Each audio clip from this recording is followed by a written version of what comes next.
Boa noite, o Jogo do Poder está no ar.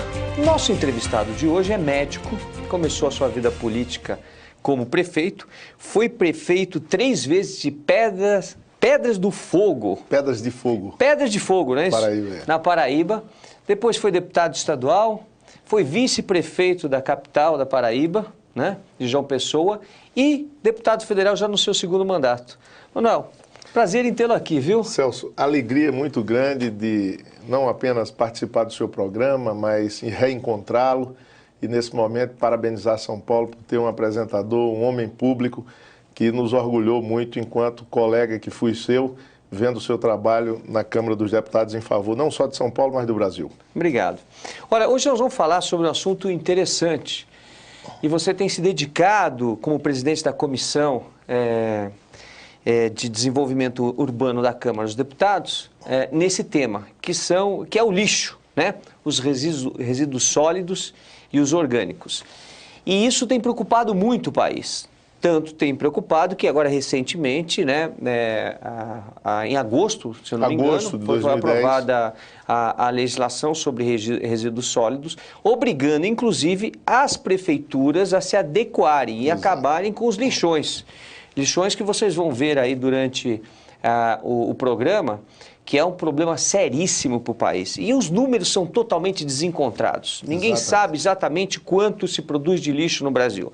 Sabe-se que cada pessoa produz, em média, 1 quilo, 1,5 quilo de lixo por dia. Quer dizer, você que está nos assistindo agora, produz, em média, 1 quilo ou 1,5 quilo de lixo. E para onde vai esse lixo todo, né? Considerando que São Paulo, a capital que mais lixo produz por dia 17 mil toneladas de lixo. É isso mesmo? Isso 17 mil toneladas de lixo só na capital de São Paulo por dia. Isso mesmo, Celso. Na verdade, resíduos sólidos e lixo é uma questão da humanidade. Na hora que a comunidade começou a se agrupar, começou a gerar lixos de diversas formas, né? E a pessoa começa ao acordar gerando resíduos sólidos e vai dormir também jogando ou não na natureza aquilo que a gente produz e polui, né? O Brasil tem um complicador, um Brasil continente, não é? Não é uma Holanda, não é um Portugal, não é uma França, países pequenos, mas é um país continental em que passou 20 anos ou mais de 20 anos essa política de resíduos sólidos, a lei de resíduos sólidos, para ser aprovado pelo Congresso Nacional. E o ano passado, você colaborou conosco. Em agosto, o presidente Lula sancionou a Lei 12.305, que é justamente a Lei de Resíduos Sólidos, que foi regulamentada em dezembro do ano passado. O problema da lei é um só.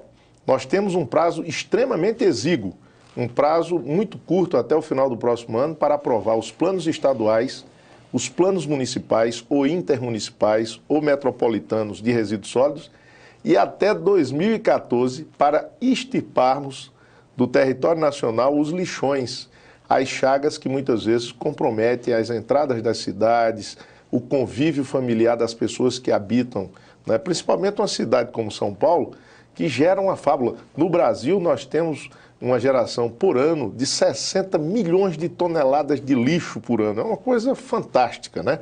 Se bem que na Holanda também o número é parecido.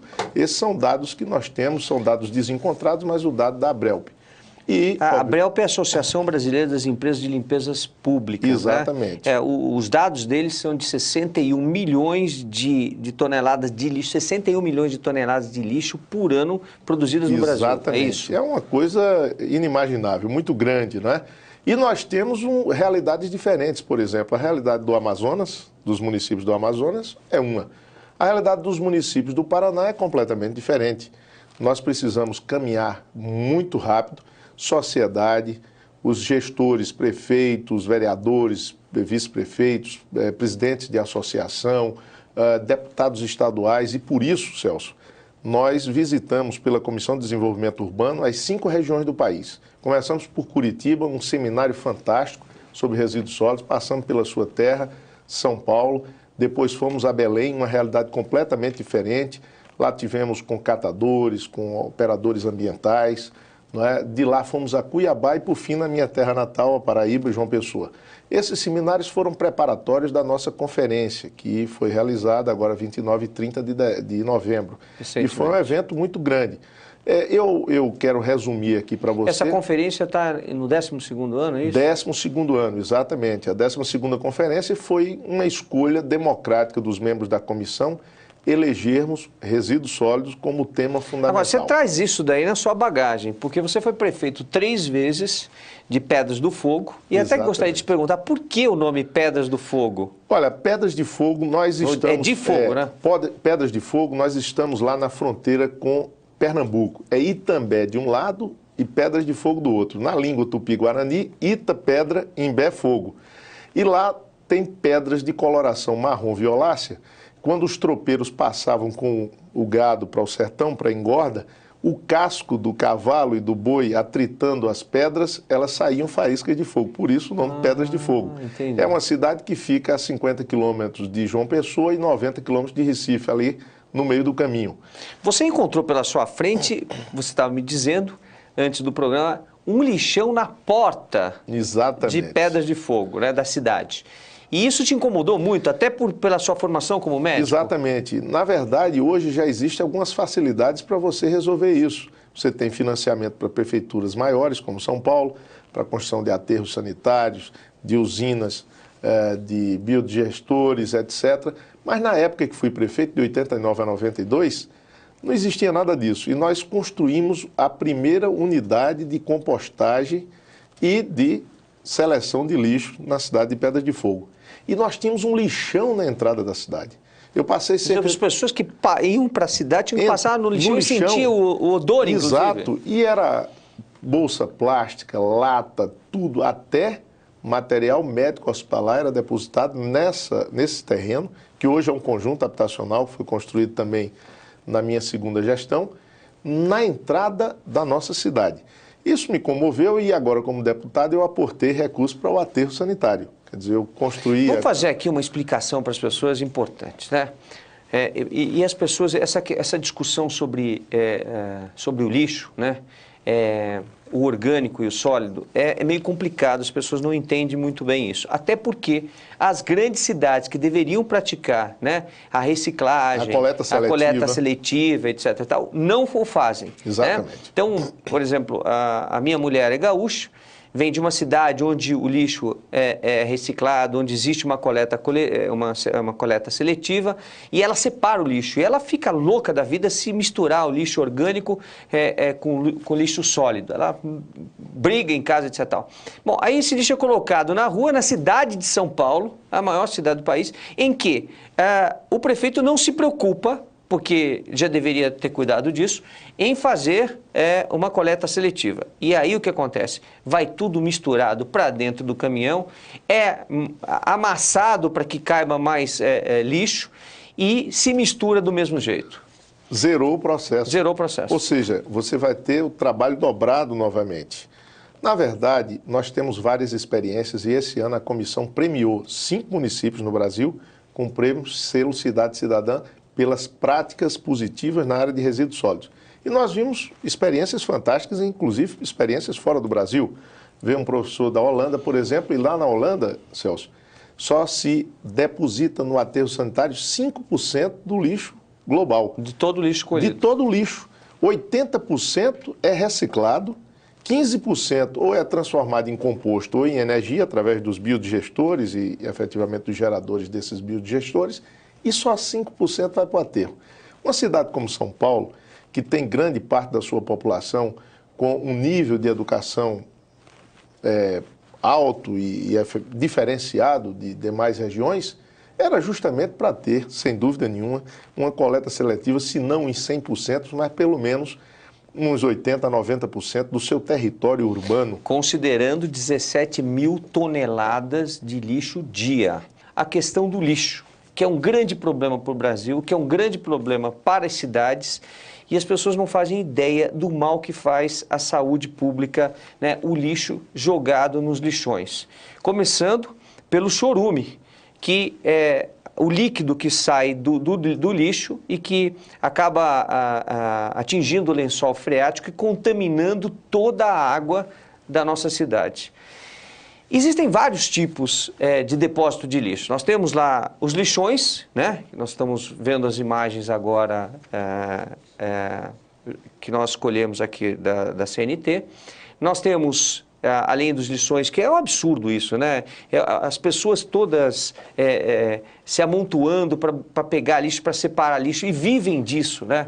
Vivem. Quantas mil pessoas nós temos? Muitas vezes, 600 mil pessoas. 600 mil pessoas vivem hoje... Aproximadamente. Dessa coleta de lixo nos lixões em céu aberto, que é isso que vocês estão vendo. Um terreno, e, né? muitas E o vezes, lixo é jogado Celso, lá. Só me desculpe, mas muitas vezes crianças, adolescentes, né, mulheres grávidas também participando desse momento. E as pessoas não têm ideia do que é isso, gente. Para vocês terem ideia, existem nuvens de mosca, são nuvens, verdadeiras nuvens. Quando vocês veem as pessoas com pano no rosto, tentando se proteger, é por causa da quantidade de insetos que tem no lixão desse. Exatamente. É uma coisa horrível, né? Aí depois a gente tem os aterros sanitários, que é uma situação um pouquinho melhor do que a dos lixões, né? Se faz uma cava, se protege isso, né? Em todas as suas laterais, para que esse chorume não penetre no lençol freático, então protege um pouquinho, mas é jogado do mesmo jeito lá dentro, e às vezes, em determinadas situações, você tem a separação e outras não, correto? Exatamente, corretíssimo. E depois você tem as usinas, com incineração ou com gaseificação. Qual é a diferença entre tudo isso? Olha, a diferença, primeiro, é o seguinte, o que você disse que sua esposa faz é o primeiro conselho. É começar dentro de casa a separar o lixo úmido e o lixo seco. O lixo seco é a lata, o papel, o vidro, tudo aquilo que não é orgânico. Aquilo que é orgânico vai para o lixo úmido. Seria alimentação, frutas, ou cascas de frutas, etc. E tal. Né? Existem outros tipos de resíduos, tipo resíduos hospitalares, né? Compressa com sangue, gases, seringas, etc. Aí é um outro departamento.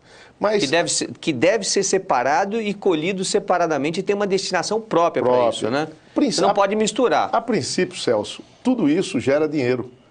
Se você pega o lixo seco, você vende a lata, você vende o papel, você vende o plástico, você vende tudo aquilo, inclusive, hoje com a Política Nacional 12.305, tem a questão da logística reversa. A política da logística reversa. Quem produz o DVD, quem produz a televisão, quem produz a geladeira, terá responsabilidade social com o destino daquele equipamento. Não se pode pegar uma bicicleta e sacudir no leito de um rio, como nós já vimos vários casos, inclusive na sua terra, São Paulo, todo ano ocorre várias enchentes, porque PET, obstrução de galerias, etc. PET é uma coisa absurda, no Rio Tietê, em São Paulo, na verdade, o que poderia ser feito, não só em cidades de pequeno, médio e grande porte, era, primeiro, a separação do lixo seco e do lixo úmido. O lixo seco é quase 100% reciclável. Tudo isso pode ser reaproveitado, gerando, inclusive, dinheiro, emprego, decente. Este é o resíduo sólido. O resíduo úmido, que é o resto de comida, enfim, resto de plantas, etc., esse pode ser não só aproveitado nas unidades de compostagem de lixo para fazer adubo, mas aí você falou em usinas. As usinas, elas podem ser não só os incineradores, mas os biodigestores, produzindo, inclusive, energia para Portugal, por exemplo, tem várias usinas que têm o aterro sanitário, a parte de reciclagem de material plástico, vidro, lata, etc., alumínio, e justamente as unidades de aproveitamento do composto orgânico, seja para fazer fertilizante, seja para produzir energia. Esse seria vamos dizer, o ciclo ideal, obviamente, com a contrapartida social da população, e qual é? Justamente participar da educação sanitária dentro das suas casas, orientando seus filhos, seus amigos, seus vizinhos, a não depositar lixo justamente nas calhas das ruas, entupindo as galerias, obstruindo as margens do rio Tietê, transbordando e causando congestionamentos fantásticos. Numa cidade como São Paulo, que é praticamente toda impermeabilizada. Que vira manchete de jornal dos 4, 5 dias por causa das enchentes. Exatamente, que é praticamente toda impermeabilizada. Imagine aqueles drenos que estão lá embaixo totalmente obstruídos por lixo, por dejetos que podiam estar, inclusive, gerando emprego e renda para as pessoas. Então, a primeira é a atividade justamente de conscientização e educação sanitária da população. A segunda, o compartilhamento social daqueles que geram lixo. Você de manhã abre a pasta dental, pega a caixinha, sacode no lixo. O tubo, quando seca, você sacode no lixo. Qual é a responsabilidade que tem o fabricante da caixinha e do invólucro da pasta e da própria pasta com aquele resíduo sólido que ali vai para algum destino? Precisa ter uma contrapartida social para que esse resíduo sólido já tenha um aproveitamento. Hoje, praticamente, os depósitos de agrotóxicos no Brasil são quase 100% recicláveis. A latinha de alumínio, praticamente 100% também. Mas isso gera dinheiro. O fator é que, por gerar dinheiro, por pagarem por isso, exatamente, os catadores vão atrás dessas latinhas. Ou as pessoas vão atrás dos bares e restaurantes pedindo latinha, amassando latinha e vendendo essas latas. Na verdade, tem uma lucratividade maior. Como fazer o empresário entender que isso é importante e dar a esse empresário subsídios, como a lei já determina, para que ele evite essa quantidade de lixo que ele mesmo cria. Porque o empresário, quando põe um invólucro que não é autossustentável, né, ele vai fazer mal Celso, eu já ao meio ambiente. Digo a você que grande parte da indústria que se modernizou no Brasil já tem uma consciência ecológica, ambiental, um viés nessa área, com certeza. Já existem, por exemplo, empresas de pneu, né, comprando pneus usados para reaproveitar, para justamente reciclar e remeter ao mercado produtos reciclados nesse sentido. Eu falei ainda há pouco da latinha de alumínio. A questão das baterias é outro viés da indústria que já tem solução. Então, essa consciência que hoje a lei obriga, ela precisa ser exercida. E o terceiro ponto é a conscientização das três esferas de poder. Nenhum município vai conseguir resolver o problema de resíduos sólidos se efetivamente não tiver ajuda do Estado e não tiver ajuda do governo federal, não é? Nós, inclusive, cobramos na conferência, eu sou da base do governo, você sabe muito bem, mas nós cobramos do Ministério das Cidades, do Ministério do Meio Ambiente, recursos da própria comissão que nós alocamos, você já foi presidente de comissão e sabe, emendas de comissão, para que essa emenda seja destinada a municípios que não têm condições financeiras para fazer os seus planos e se adequarem ao cumprimento da lei. Agora, existe investimento internacional. Existem vários países, como a Itália, a Alemanha, querendo trazer usinas de lixo, investir no Brasil. E tem uma dificuldade imensa para isso acontecer, né?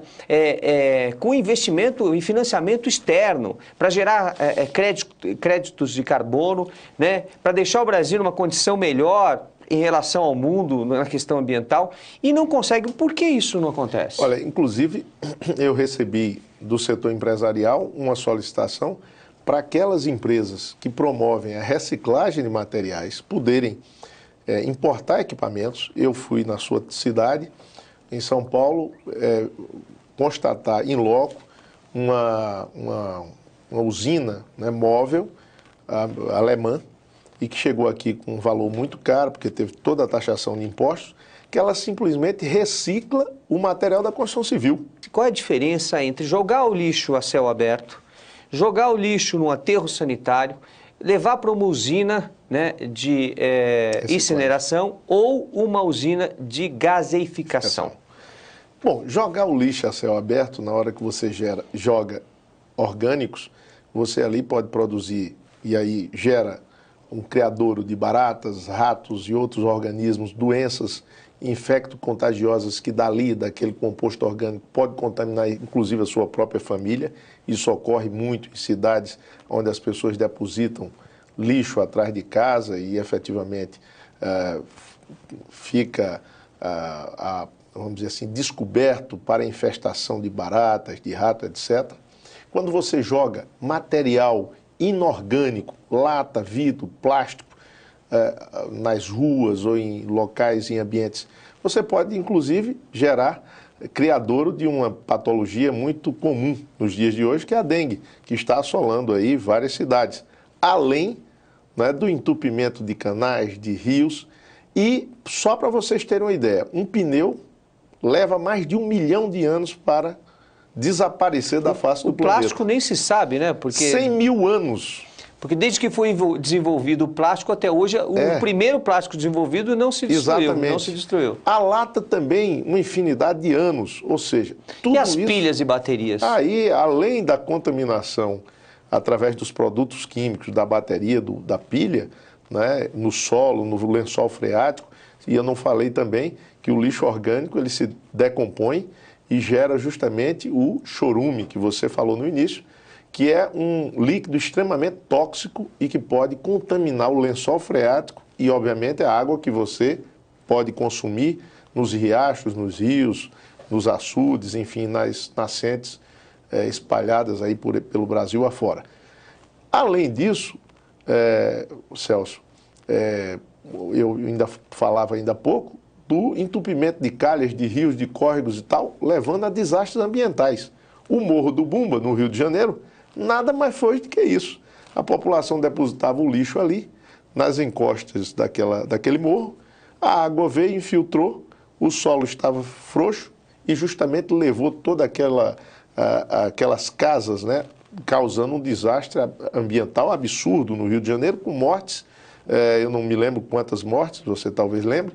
Bom, o que é que acontece quando você leva o lixo para o aterro sanitário? Só para reforçar. Não, para reforçar a questão do Morro do Bumba, quanto de lixo produziu aquele desmoronamento? Essa informação é importante.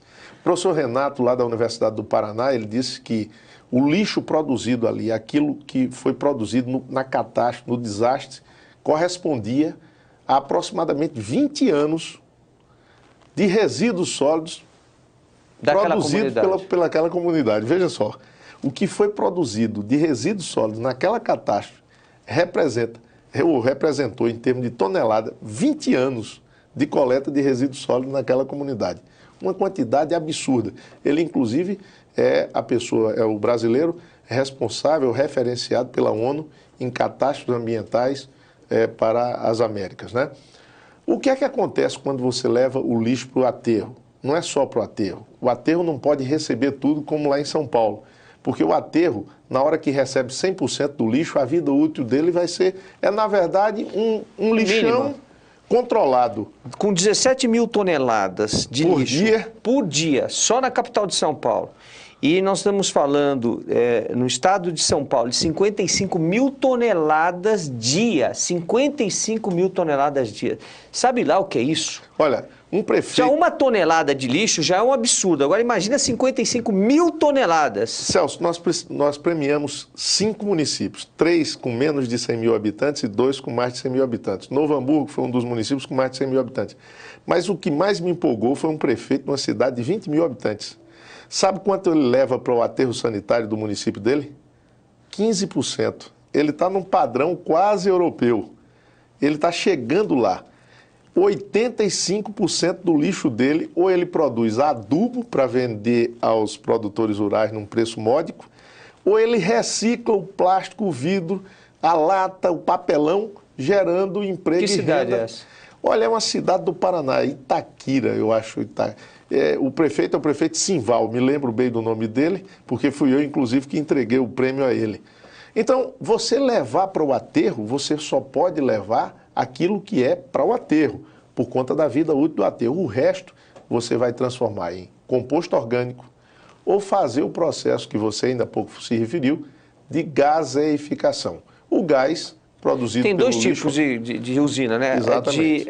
A de incineração, que aí gera calor, né? Para gerar as turbinas, mover as turbinas e efetivamente produzir energia. Essa, na verdade, polui o meio ambiente também, polui, né? Porque no final, a fumaça gerada por ela exatamente. e na verdade, as micropartículas, né? De lixo, de carbono, que são eliminadas para a atmosfera, realmente polui. E a outra é a gaseificação. Essa é bem melhor. São os biodigestores gigantes, né? O Brasil fez muita experiência desse tipo na década de 80. Muitas universidades fizeram pequenos biodigestores para aproveitar o esterco do boi, da vaca, do cavalo e mover as pequenas fazendas, né, as fazendolas. Essa é uma experiência gigante, é pegar o composto orgânico trazido do lixo, por exemplo, de São Paulo, jogar num grande biodigestor, produzir gás, para que o gás possa gerar energia também. O interessante disso, só para explicar para quem está nos assistindo, é que nesses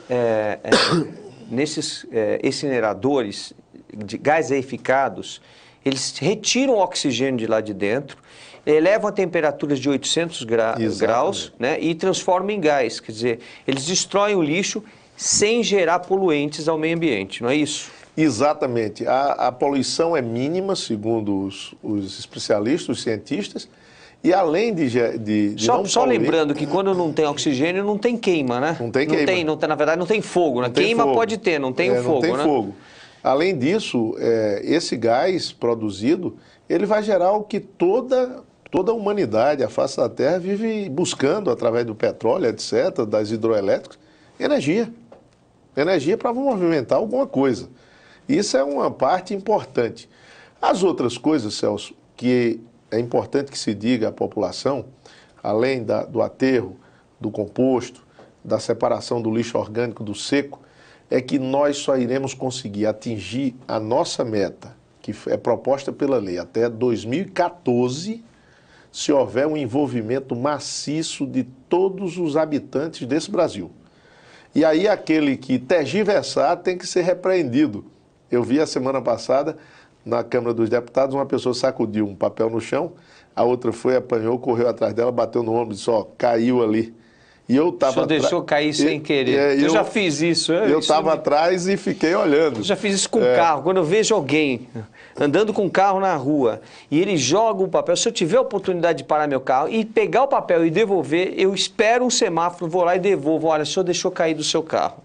Porque isso é falta de consciência. Mas eu espero também que não só a parte da população, da sociedade, mas os gestores, principalmente das cidades maiores, no futuro próximo, possa dar destinação específica. Brasília, por exemplo, nós não temos nem aterro sanitário, é um lixão, é uma vergonha. Na capital federal. A capital federal do país, né? E parabéns aos prefeitos de cidade pequena, média e grande que estão justamente preocupados com esse tema, Celso. Isso é um tema... Nós estamos vendo o trator em cima do lixo, né? As pessoas correndo atrás para pegar e salvar o que pode ser vendido ali. Essa é uma situação que todo brasileiro deveria conhecer de perto. Porque vendo assim na televisão, você não tem ideia do que é a quantidade de insetos que ficam voando em volta de você, cheiro, os urubus, o cheiro é insuportável, né? Viver ali é uma condição subhumana. Subhumana. Exatamente. Olha, nós falávamos sobre resíduos sólidos, sobre os resíduos orgânicos, que na verdade são o lixo que nós produzimos. E você estava fazendo referência sobre um prefeito de uma cidade do interior do Paraná. Eu, inclusive, peço perdão, eu fiz uma confusão, porque foram várias explanações. Nós tivemos um painel que eram as experiências exitosas de pequeno, médio e grande município, e também experiências internacionais, que foi o caso em que eu citei. O prefeito Simval Ferreira da Silva, prefeito municipal de Tibagi, no Paraná. Esse cidadão apresentou justamente o que ele vem fazendo com extremo sucesso numa cidade de 20 mil habitantes. Ele não recebeu o prêmio porque não se cadastrou, mas foi uma experiência muito bonita de se ver. Não é uma prefeitura em que ele interagiu com o Ministério Público do Trabalho, apenas a prefeitura fornece o motorista, o caminhão compactador e uma carroça que é atrelada no caminhão compactador. A população toda, de toda a cidade, foi orientada, treinada nas escolas, nas associações, dentro de casa. E isso é importante, começar na escola, né? Porque o aluno pode chamar a atenção dos pais. Né? Exatamente. Se ele aprende a fazer a coleta seletiva, a separação do lixo, se lhe é explicado as consequências e o dano ambiental que o lixo causa, ele começa a falar, pai, mas você está misturando lixo, pai, mas você está fazendo isso errado. E aí foi muito fácil, uma sacolinha com vidro, plástico, lixo e tal, que é o seco, a outra com resíduos, com o lixo orgânico. O caminhão vem compactador e lixo orgânico no compactador, lixo seco na carrocinha. vai para o aterro sanitário, o aterro de lá tem uma usina, os separadores que pertencem a uma cooperativa, pega lata, vidros, plástico, separa tudo bonitinho para vender e ganhar dinheiro. O lixo orgânico vai para as leiras fazer o composto orgânico, que vai ser vendido ao agricultor, e o restante, apenas 15%, vai para o aterro sanitário. O aterro sanitário dele vai ter uma vida útil extraordinária e a cidade está limpa, o meio ambiente garantido. Agora, como fazer isso funcionar, né? Nós temos prazos, a lei já estipulou prazos, as prefeituras vão ter que cumprir os prazos, mas a maioria das prefeituras brasileiras ainda está numa situação terrível, né? A maioria ainda tem os lixões, alguns lixões têm algumas separações de lixo, outros não têm absolutamente nada, né? Mesmo os aterros sanitários não estão em condições, eles estão às vezes superlotados, acabam virando lixões, de aterros sanitários se transformam em lixões por falta de estrutura. Como fazer para os prefeitos cumprirem a legislação? A lei tem prazo, tem regras, foi regulamentada e os prefeitos precisam saber disso. Na verdade, a partir de 2014, se a lei não for cumprida, os prefeitos não receberão transferências voluntárias do governo federal. E aí não é só para pequeno município, não.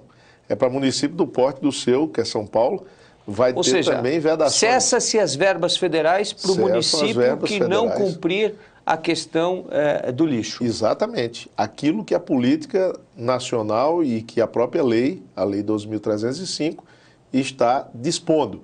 Ou seja, a partir de 2014, você tem que ter no seu município o plano, o seu aterro, a destinação correta, a política da logística reversa, a educação sanitária continuada à população. Esses pontos serão vistos por quem? Pelo fiscal da lei. Quem é o fiscal da lei? Ministério Público. Tanto o Ministério Público Federal, o Ministério Público do Trabalho, o Ministério Público Estadual, vão estar na cola dos senhores prefeitos. E é por isso que cada um tem que se consorciar quando o caso. Eu até citei na conferência um caso que é atípico, mas no Brasil existem vários. O município de Colniza, no norte do Mato Grosso, tem 65 mil habitantes. O distrito de Colniza está a 450 quilômetros da sede da cidade. Então, a solução para o lixo, tanto da cidade de Colniza quanto para o distrito, não é a mesma, por exemplo, para os municípios ali da área metropolitana de São Paulo. E nós temos um problema sério lá no litoral de São Paulo, que produz uma quantidade imensa de lixo, e o lixo não pode ser depositado em lixões, muito menos em aterros sanitários ao longo da costa, da praia.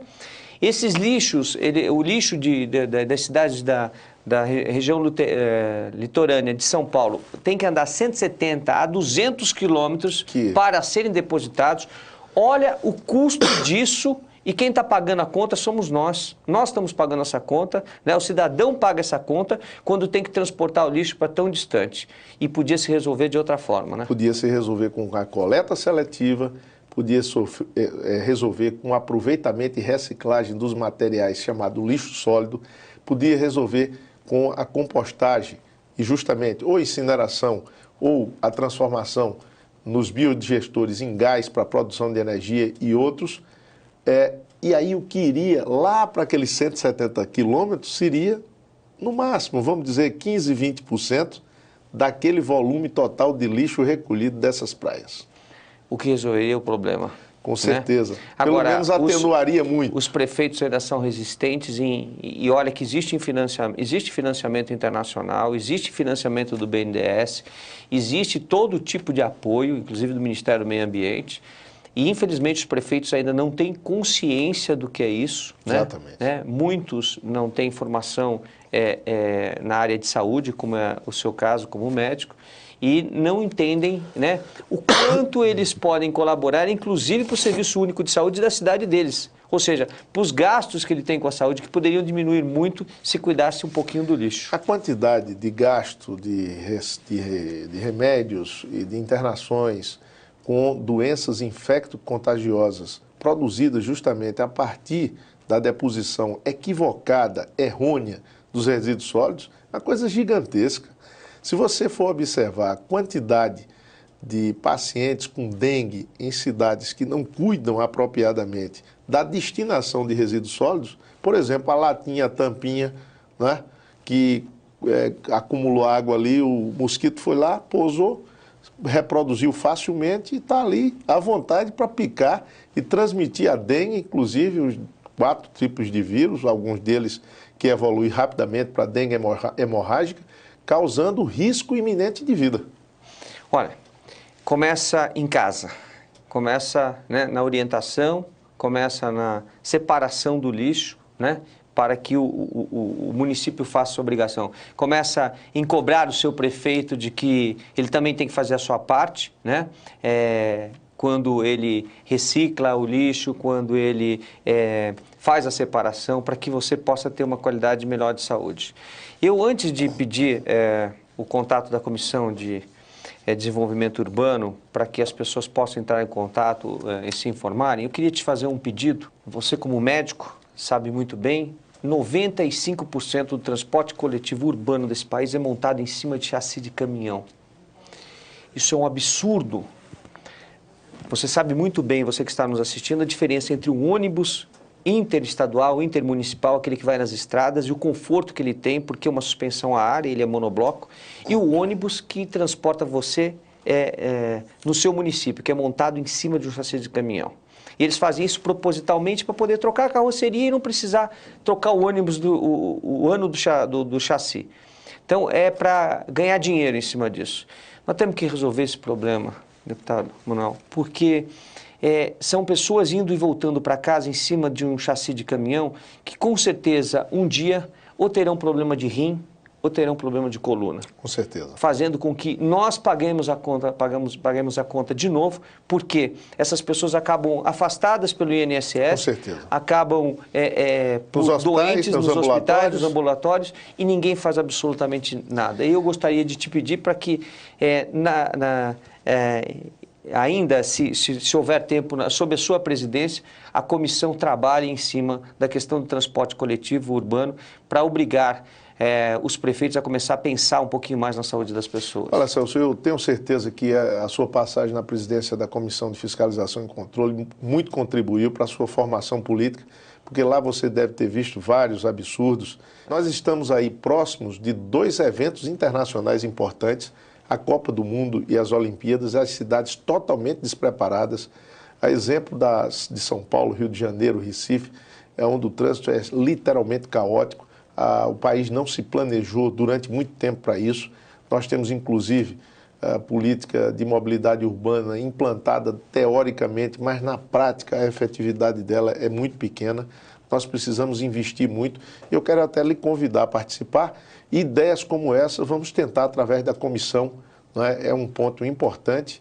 Eu vou pedir a consultoria para burilar, estaremos lá até o final de janeiro e até lá, com certeza, estaremos dando entrada nessa sua ideia. Inclusive, eu tenho um projeto de lei, não sei se tem outro similar, é que pessoas que oportunizam ideias, sugestões para transformar projetos de lei em lei, que conste lá o nome.